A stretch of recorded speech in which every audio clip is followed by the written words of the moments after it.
அது ஆம வேகத்தில் தான் நடக்குது. நானும் மெல்ல மெல்ல சட்டமன்றத்தில் பேசினேன். உங்கள் தொலைக்காட்சியின் வாயிலாக, ஊடகத்தின் வாயிலாக கருத்துக்களை தெரிவித்தேன்.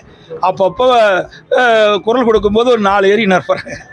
இப்படியே மெல்ல மெல்ல கொஞ்சம் கொஞ்சமாக கிட்டத்தட்ட ஒரு 30 ஏரிக்கு பக்கமாக இப்போ தண்ணி வந்திருக்குதாக கேள்விப்பட்டு, எஞ்சி ஏரிகள் விரைவாக இந்த பணி நிறைவேற்ற வேண்டும் என்று இந்த அரசின் கோரிக்கை வச்சிருக்கிறோம். சட்டமன்றத்தில் இதை பேசினேன். நான் வச்ச கோரிக்கை அடிப்படையில் நீர்வளத்துறை அமைச்சர் கூட வந்து பார்வையிட்டு போனார். ஆனாலும் வேகமாக அந்த பணி நடைபெறல.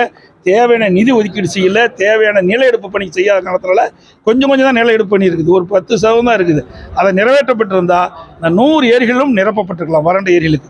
இருந்தாலும் இந்த அரசு வேகமாக விவசாயியுடைய நலன் கருதி நடவடிக்கை எடுக்க வேண்டும். அதிமுக அரசு கொண்டு வந்த திட்டம் என்று பாராமல் விவசாயிகளுக்கு நலன் பளிக்கின்ற திட்டம், அந்த நோக்கத்தோடு விரைந்து தேவையான நிதி ஒதுக்கீடு செஞ்சு பணி நிறைவேற்ற வேண்டும்.